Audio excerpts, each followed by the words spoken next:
तो ये H2 किसके बराबर आएगा?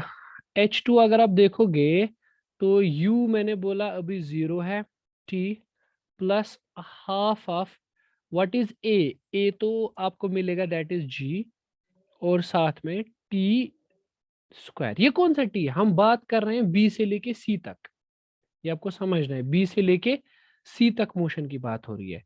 तो H2 विल बी, पहली टर्म तो जीरो, हाफ ऑफ G, और T जो है ना वो हमने निकाला अभी U/3G स्क्वायर। तो H2 जो है it will be U square divide by 3 square, 9 9 two 18, 18 times G। Okay, G और G कैंसल, हाँ G एक, क्योंकि ये G स्क्वायर है और वहां से एक G है, ठीक। तो ये हो गया बेटा H2। So can you tell me what is the distance travelled? Distance कितनी ट्रेवल होगी? डिस्टेंस ट्रेवल्ड, डिस्टेंस कितनी ऑब्जेक्ट ने ट्रेवल की? डिस्टेंस होगी यहां से यहां तक, पहले ए से लेके बी तक जो हुआ डिस्टेंस, प्लस बी से लेके सी तक जो हुआ। ए से लेके बी तक है H1, और बी से लेके सी तक है H2। H1 आपके पास है U स्क्वायर बाय 2G, क्योंकि मैक्सिमम हाइट तो वही है ना, प्लस और ये क्या है U स्क्वायर बाय 18G। तो दोनों को बेटा जोड़ लोगे तो आपको क्या मिलेगा? 5U square by 9G, 5U square by 9G। तो ये है distance, this is the distance. शाबाश, ये डिस्टेंस हो गई। लेकिन बेटा व्हाट इज डिस्प्लेसमेंट? डिस्टेंस तो आ गया ना, डिस्टेंस मतलब यहां से लेके यहां तक, ए से लेके बी तक, फिर बी से लेके सी तक। लेकिन डिस्प्लेसमेंट क्या हुआ? डिस्प्लेसमेंट हो गई ये वाली चीज, मतलब अगर ये डी है, दिस इज द डिस्प्लेसमेंट, सी से लेके टी तक, दिस इज द डिस्प्लेसमेंट, क्योंकि हम ग्राउंड से मेजर कर रहे हैं। डिस्प्लेसमेंट, ये डिस्प्लेसमेंट है, ठीक है, बहुत इंपॉर्टेंट है। तो कैसे पता चलेगा ये डिस्प्लेसमेंट कितनी है? ये डिस्प्लेसमेंट कैसे पता चलेगा? मुझे बता सकते हो कितना होगा ये डिस्प्लेसमेंट? सर यहां से लेके यहां तक H1 है, लेकिन हम इतनी चीज काट रहे हैं इसमें से, मतलब H2 काट रहे हैं, तो H2, तो sir it will B H1 minus H2, ठीक, H1 माइनस H2, ठीक है बेटा, तो माइनस कर लो H1 माइनस H2, वहां से निकलेगा डिस्प्लेसमेंट, ठीक है ना। तो कर लो माइनस खुद से, इसमें कौन सी बड़ी बात है, माइनस माइनस कर लो, you will get 4U square by 9G. Anyways, this one is an interesting question. It seems to be an interesting one. ठीक है, डिस्प्लेसमेंट क्या है और डिस्टेंस क्या है? डिस्टेंस यहाँ से ए से लेके बी H1, और बी से लेके सी H2 है, H1 प्लस H2 डिस्टेंस है, लेकिन डिस्प्लेसमेंट क्या है? H1 माइनस H2, ठीक, यहाँ पे ये बड़ा इंपॉर्टेंट है। Now I have a beautiful question for you. एक ब्यूटीफुल सा क्वेश्चन मेरे जहन में है जो आप लोगों के लिए है, वो ये है कि मुझे बताइए एक बात, अगर मैं सीधा इस्तेमाल करूं इस वाली इक्वेशन का, S is equal to u t plus half a t square equation का मैं यूज करूं, चलिए, कोई हमारे पास एक ऐसा बंदा है जो बड़ा ही शातिर है, उसने कहा सर सीधा S is equal to u t plus half a t square. मैं बोल रहा हूँ बेटा मतलब क्या है? वो बोल रहा है सर टाइम तो दिया गया है ना, कि कितने टाइम तक, कितने टाइम के बाद आपको डिस्प्लेसमेंट, ये कितने टाइम के बाद आपको डिस्प्लेसमेंट कैलकुलेट करनी है। तो टाइम दिया गया है इतना का है, आप टेंशन ले रहे हो, घुमा रहे हो, सीधा आप फॉर्मूला लगाइए ना। चलिए लगाते हैं। S is equal to u, क्या है? U is the initial velocity, that is u. Okay, and what is t? T दिया गया है ना, वो सीधा इसी टी का इस्तेमाल कर रहा है, मतलब वो देख रहा है कि इस टाइम के बाद बॉल कहाँ पे होगी। तो that will be t, that is u by 2g, 3g, 4u by 2, 3g, okay, plus half of at square, a is g और t का है 4u by 3g। बेटा कैलकुलेशंस मार लो, it will be 4u square by 9g। मतलब ये क्या है? ये डिस्प्लेसमेंट है, ये डिस्टेंस नहीं है। तो दिमाग को खुला रखो, ये जो फॉर्मूला है ना एस वाली, इससे डिस्प्लेसमेंट निकलती है, डिस्टेंस नहीं निकलती है, ठीक है ना, ये बात याद रखो। डिस्प्लेसमेंट निकलेगी इससे, आपको डिस्टेंस नहीं निकलेगा आपको इससे। बहुत इंपॉर्टेंट क्वेश्चन है ये। अच्छा, चलें ठीक। देखो इसी क्वेश्चन को ये आप समझ गए होगे मैंने क्या किया है। अब इसी क्वेश्चन को थोड़ा आगे लेके चलते हैं, सेम टू सेम क्वेश्चन। अगर हमसे पूछा जाए कि बताइए find the average velocity and average speed, नहीं पूछ लो, मुझे समझ लो कि फॉर एग्जांपल पूछा गया कि find the average velocity and find the average x speed, दोनों ही चीजें पूछेगी, एवरेज स्पीड भी निकालो एवरेज वेलोसिटी भी निकालो। कैसे निकालेंगे हम लोग इसमें एवरेज स्पीड एवरेज वेलोसिटी, मैं बताऊंगा कैसे निकालेंगे। क्या है हमारा नेक्स्ट सवाल, एवरेज वेलोसिटी और average speed, same to same question.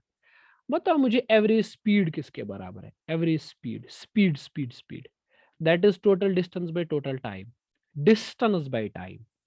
Distance अभी आपने किया कैलकुलेट, अभी लिखा था हमने डिस्टेंस का वैल्यू 5u² by 9g, और टोटल टाइम भी आप जानते हो दैट इज 3g/2u।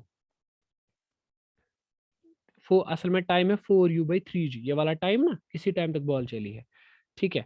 तो यहां से कैलकुलेट कर लो, इट विल बी 15u/12। अब अगर एवरेज वेलोसिटी पूछे तो, हाँ, average velocity is displacement by time. Displacement कितना है, डिस्प्लेसमेंट ये तो है 4u² by 9g, और टाइम इसमें भी यही है 4u/3g, ठीक है। तो कैलकुलेशंस कर लो, इट विल बी 4/3, है ना। और अगर एक्सेलरेशन पूछ ले, एवरेज एक्सेलरेशन, तो बताइए throughout the journey average acceleration G ही है 9.8। यही एक एक्सेलरेशन है जो बॉडी के पास है, बाकी कुछ है ही नहीं। समझ आया? So this is the various type of questions which can be asked from this one. Okay, this is 5u here, okay, not 15u. 3 1 r 3 3 r, that is 5u/4 3 r 12. Okay, okay, 5u/12. Right. So this is how basically things are done. This one was the very important question, and I guess it was one of the beautiful questions which can be ever asked. ये मान लो आप NEET की सबसे upper level है, वैसे इस level तक नहीं जा सकते, बट सिंपल क्वेश्चन, सिंपल है। इसमें कॉन्सेप्ट ये है कि इस इक्वेशन से s is equal to ut plus half of at² हमें डिस्प्लेसमेंट देता है, डिस्टेंस नहीं देता है। चले अब आगे चलते हैं। Okay, now moving to our next concept, basically our next question. Now अब हम कुछ क्वेश्चंस करते हैं फिर से, कुछ सिंपल वाले। चलिए, we have this question which is very simple question, बहुत सिंपल है, एक स्टेप में इसका आंसर आ जाएगा। कह रहा है कि a body standing at the top of tower of 20 metre height drops a stone. एक बंदा है, एक बॉय है, बेसिकली अ बॉय, एक लड़का है जो किसी हाइट पे खड़ा है, और उसने वहां से एक बिल्डिंग से ना, उस हाइट वाली बिल्डिंग से एक छोटा सा पत्थर या एक छोटी सी बॉल नीचे की तरफ फेंक दी। चलो, ये बंदा खड़ा है और इसके हाथ में एक पत्थर है, उसने इसको फेंक फेंक दिया नीचे की तरफ, और इस बिल्डिंग की जो हाइट है that is 20 metre. Okay, question simple है, हाइट बेटा जी 20 मीटर है इसकी। अब कह रहा है कि किस वेलोसिटी से ये बॉल नीचे गिरेगा। देखो, इनिशियली में तो ये इसको वेलोसिटी 0 ही देगा, और जब ये बॉल जमीन को हिट करेगी ना, इसकी वेलोसिटी v होगी, और इसके लिए फॉर्मूला बताया था मैंने, √2gh। v is equal to √2, g के बदले 10, h के बदले 20, तो दैट इज 40, दैट इज 400, और दैट इज 20 मीटर पर second. This one is a simple question based on the formula. Okay, तो यहां से आपको ये निकल जाएगा। ओके, चलते हैं आगे। Now this one is another question, but still it's simple one. It says there are two bodies A and B. A का मास हमारे पास है 1 kg, और B का मास हमारे पास है 3 kg, और कह रहा है कि दोनों को ड्रॉप किया गया है सेम हाइट से। Okay, this is a building of some height h, this is another building of same height. Okay, दोनों से हमने एक बॉल को नीचे फेंका है, दिस इज द बॉल जिसको नीचे फेंका है, और यहाँ पे मान के चलिए दिस इज द बॉल जिसको यहाँ से नीचे फेंका है, ठीक है। अच्छा, इसका मास है 1 kg, और इसका मास है 3 kg। ओके, दोनों को फेंका है सेम, एक को फेंका है फ्रॉम द हाइट 16 मीटर, यानी इस बिल्डिंग की हाइट 16 मीटर है, और इस बिल्डिंग की हाइट 25 मीटर है ना। मतलब एक को 16 मीटर हाई बिल्डिंग से नीचे फेंका है और दूसरे को 25 मीटर हाई बिल्डिंग से नीचे फेंका है। तो अब हमें क्वेश्चन क्या रहा है कि ratio of the time taken to reach the ground, कितना टाइम इनको लगेगा ग्राउंड तक पहुंचने में, रेशियो बताना है। सपोज इसको लगेगा टी ए, इसको लगेगा टी बी, क्योंकि इस बॉल का नाम ए है, इस बॉल का नाम बी है। ठीक है, बताइए टाइम कितना लगता है नीचे आने में। बता चुका हूं मैं, formula under root of 2h/g होता है फॉर्मूला, और यहाँ पे क्या आएगा, under root of 2h/g, same to same. लेकिन यहाँ पे हाइट हम लिखेंगे HA और यहाँ पे हम लिखेंगे HB। ठीक है, तो जब दोनों को डिवाइड करेंगे तो इट विल बी TA/TB करते हैं, it will be root of 2HA/g multiply to root of G/2HA। Divide में उल्टा हो जाएगा ना, HB उल्टा हो जाएगा, तो G और G कैंसल, 2 और 2 cancel, under root of HA/HB, एक ही लिख सकते हैं रूट इनको। HA की हाइट है 16, B की हाइट है 25, तो TA/TB इट विल बी 4/5, यानी 4:5, है ना। तो अच्छा क्वेश्चन है।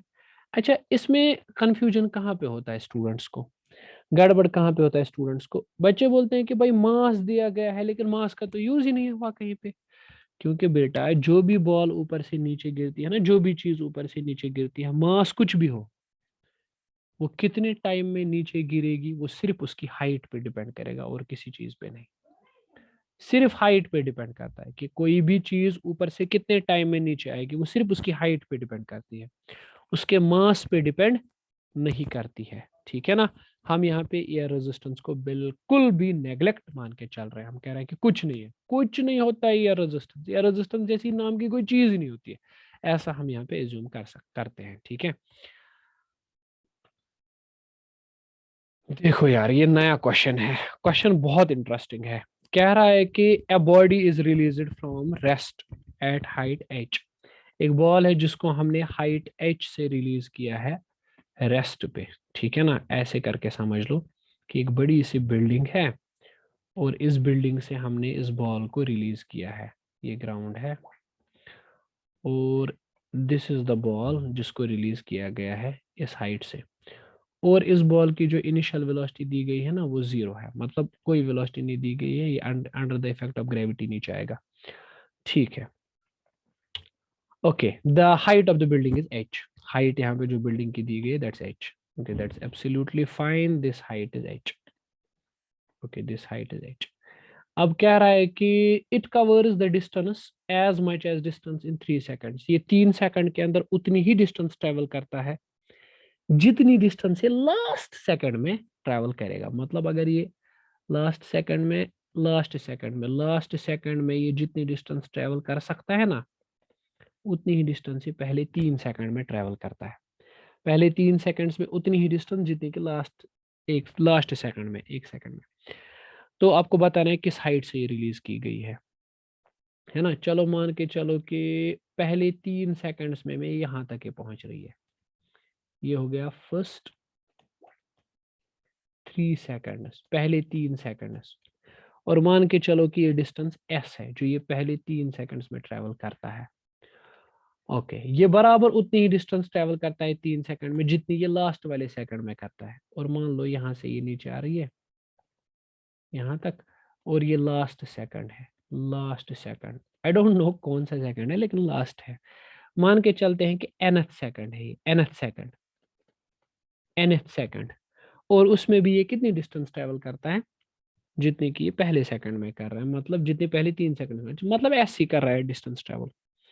चलो ये तो दिया गया है, अब मुझे बताओ कैसे करेंगे इन फर्स्ट 3 सेकंड्स। पहले हम देखते हैं 3 सेकंड्स में क्या होगा। हमें पता है S is equal to u t plus half a t square, तो S is equal to u तो 0 है, टाइम 3 है, प्लस हाफ ऑफ ए है नीचे की तरफ जा रहा है तो 10 है, और टाइम 3 स्क्वायर है। डिस्टेंस जब आप कैलकुलेट करोगे 2 1 और 2 5 और 9 9 5 और 45 मीटर, तो पहले 10 सेकंड्स में, पहले 3 सेकंड में डिस्टेंस ट्रेवल हो रही है 45। सो nth सेकंड में कितना होगी डिस्टेंस ट्रेवल, nth सेकंड में भी इतना होगा, ये तो बोल रहा है वहीं से, मतलब एस nth सेकंड में भी डिस्टेंस ट्रेवल होगी 45 metres.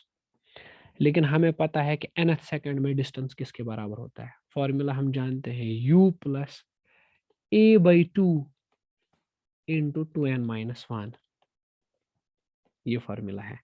u is 0 plus acceleration is 10 divide by 2, 2n-1 that is 45, है ना। तो अगर आप इसको सॉल्व करोगे 2 1 r to 5 r, that will be 5 into 2n-1, that is 45, 5 1 r 5 9 r, that is 2n is equal to 9 plus 1, और n यहाँ से निकलेगा 5, n क्या निकलेगा यहाँ से 5, मतलब फिफ्थ सेकंड इज द बेटा लास्ट सेकंड, है ना। मतलब ये बॉल 5 ही सेकंड तक जा रही है और 5वां सेकंड लास्ट सेकंड है। सो हाइट कितना होगा, h is equal to, h हम कैसे निकाल सकते हैं, h इज इक्वल टू देखो ut plus half a t square, है ना। तो h इनिशियली तो एस जी ना u0 है, इंटू टाइम टोटल 5 सेकंड लग रहा है नीचे आने में, लास्ट सेकंड मतलब 5वां सेकंड, मतलब 5 ही सेकंड लग रहे हैं ना, plus half of a is 10 और time is 5 square, half of 8 square. तो h is equal to 5 1 r 5 2 r 5 square हो गया 25 मल्टीप्लाई टू दैट्स 50 मीटर। नहीं नहीं नहीं, गलत हो गया, गलत हो गया, कैलकुलेशन कहीं पे गलत हो गई। कैलकुलेशन देखते हैं क्या है, it is half of acceleration is 10 2 1 r to 5 r, 5 square हो गया 25 multiply to 5 125 metre, 125 metre. Oh beta, this is the standard question. This is the standard question which can be asked. So answer is 125 meter. Standard question, बहुत अच्छा question है। तो इसमें पूछा क्या गया था, फिर से मैं थोड़ा एक्सप्लेन करता हूँ कि पहले 3 सेकंड में जितनी डिस्टेंस ट्रेवल हो रही है उतनी ही लास्ट सेकंड में हो रही है। हमने देखा पहले 3 सेकंड में कितनी डिस्टेंस ट्रेवल हो रही है, और हमने पाया कि पहले 3 सेकंड में डिस्टेंस 45 मीटर है, और हमने कहा कि लास्ट सेकंड में भी फिर इतनी होगी। हमने nth सेकंड माना लास्ट सेकंड, उसमें भी डिस्टेंस कितनी ट्रेवल हुई 45। अब एस nth के लिए हमारे पास फॉर्मूला है u plus a/2 into 2n-1, that's 45, और यहाँ से हमने n का वैल्यू निकाला, n 5 निकला, मतलब fifth second is the last second. मतलब यहाँ से जब बॉल स्टार्ट करेगी तो 5 सेकंड के बाद वो नीचे गिरेगी, 5 सेकंड की टोटल जर्नी है उसकी, ठीक। तो हमने कहा कि हम फॉर्मूला लगाएंगे h is equal to t plus half of a t square. तो h is equal to u तो 0 है, t 5 है, हाफ ऑफ a के बदले 10 और t के बदले 5 स्क्वायर, तो वहां से निकला answer 125। This is the standard question. 12th question. अब देखिए कुछ हैं जो हम कुछ और क्वेश्चंस लेके चलेंगे।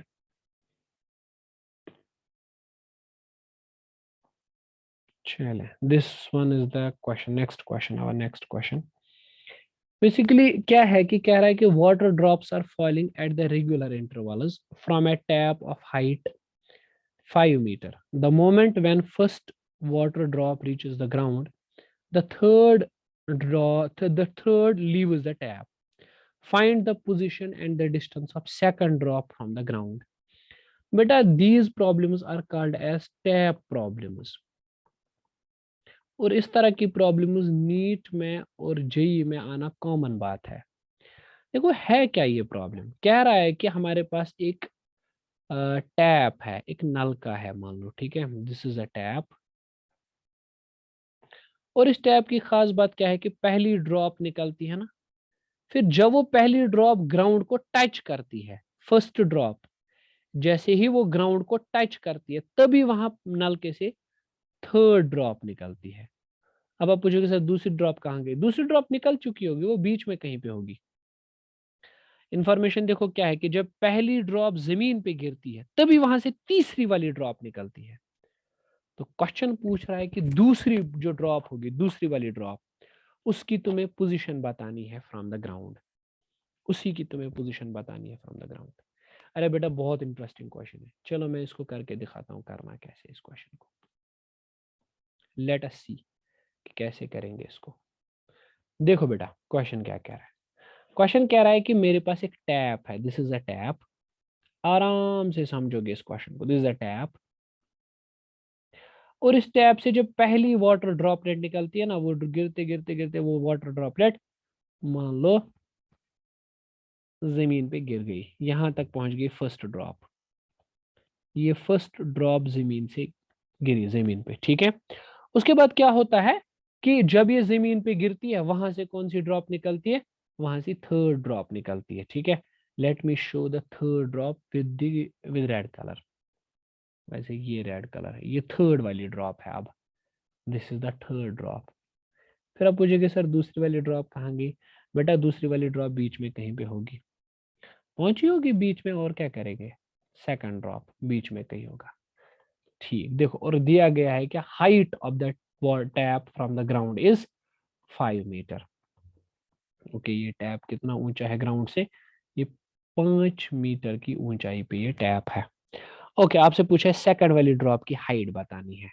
मान लो सेकंड वाली ड्रॉप यहाँ से यहाँ तक h हाइट पे है, ठीक है, और यहाँ से यहाँ तक d डिस्टेंस हाइट पे है। d distance from the ground it is d, from the tap it is h, है ना। अब ये जब ड्रॉप निकलती है ना, कोई भी ड्रॉप जब नीचे की तरफ निकलती है तो उसकी इनिशियल वेलोसिटी 0 होती है, वो under the effect of gravity नीचे आती है। डिस्टेंस कितनी करनी है ट्रेवल फर्स्ट ड्रॉप के लिए? किसी भी ड्रॉप को जमीन तक आने के लिए डिस्टेंस ट्रेवल करनी है 5 मीटर। तो लगाइए बेटा formula, S is equal to u t plus half of a t square. S is equal to 5, U is equal to 0, T is equal t plus 1/2 of G is 10, okay, then we have T square. तो 5 is equivalent to 1/5 और 5T square। तो आप कह सकते हो T is equal to 1 second, ठीक है ना। तो याद रखना है कि जमीन से ऊपर से नीचे गिरने तक 1 सेकंड में ड्रॉप ऊपर से नीचे गिर जाती है। 1 सेकंड में ड्रॉप ऊपर से नीचे गिर जाती है। अब देखो, अब देखो, अब देखो, इसमें फंडा क्या है। पहली ड्रॉप निकली, हाँ जी सर निकली, वो कहाँ टकराई? वो जब जमीन के साथ टकराएगी, जैसे ही वो ड्रॉप जमीन के साथ टकराई, वहां से थर्ड निकली। इसका मतलब है 1 सेकंड में कितनी ड्रॉप्स आ रही हैं, ठीक है। जब पहली ड्रॉप जमीन पे टकराएगी, उस टाइम तक 2 ड्रॉप्स निकल चुकी होंगी। मतलब आप कह सकते हो कि 2 ड्रॉप्स के बीच में जो टाइम है दैट इज 0.5, हाफ सेकंड। तो फॉर ईच ड्रॉप 0.5 सेकंड का गैप है। मैं समझाता हूं यार। पहली ड्रॉप जब जमीन पे गिरेगी, उस टाइम तक ऊपर से 2 निकली होगी, दूसरी वाली बीच में कहीं पे होगी, तीसरी वाली जस्ट नलके से निकली होगी। इसका मतलब ये क्या है? इसका मतलब है कि 2 ड्रॉप्स के बीच में टाइम है 0.5 सेकंड, हाफ सेकंड, क्योंकि 1 सेकंड में ऊपर से नीचे आती है ड्रॉप। ओके, नाउ अब देखिए, फिर से फॉर्मूला लगाइए, S is equal to u t plus half a t square. तो बताइए S कितना है बेटा? मान लो हम इस सेकंड वाली ड्रॉप के लिए फॉर्मूला लगा रहे हैं। सेकंड ड्रॉप ने कितनी डिस्टेंस टैप से कवर की है? h है ना डिस्टेंस जो उसने टैप से कवर की हुई है, जी h है। और u उसके लिए भी क्या है? 0 है, ऑब्वियसली 0 है। और सपोज टाइम लगा t, plus half of a is 10 और टाइम लगा t स्क्वायर। तो हम कह सकते हैं h इज इक्वल टू 1/5 और दैट्स 5t स्क्वायर। तो हम कह सकते हैं h is equal to 5, t मतलब 0.5 सेकंड, क्योंकि फर्स्ट और सेकंड के बीच, थर्ड और सेकंड के बीच में, इन दोनों के बीच में जो टाइम गैप है दैट इज 0.5। तो h इज इक्वल टू, यहाँ से पता चला 1.25 मीटर। कहाँ से? फ्रॉम टैप, टैप से फ्रॉम ग्राउंड, ग्राउंड से कितना होगा? ग्राउंड से डिस्टेंस है d, दैट इज पूरी डिस्टेंस 5 माइनस h। तो अब कह लो 5 minus h is 1.25, that is 3.75 meter. Okay, so this one seems to be a beautiful question, beautifully designed. Okay, ये टैप वाली प्रॉब्लम है, कॉमन है, वैसे खास कुछ है नहीं इसमें। बस आपको यही देखना है कि 2 ड्रॉप्स के बीच में कितना कंजेक्टिव टाइम है, फिर उसी के हिसाब से आपको h equation, h is equal to u t plus half a t वाली इक्वेशन को यूज कर देना है। सिंपल, कोई खास बात नहीं।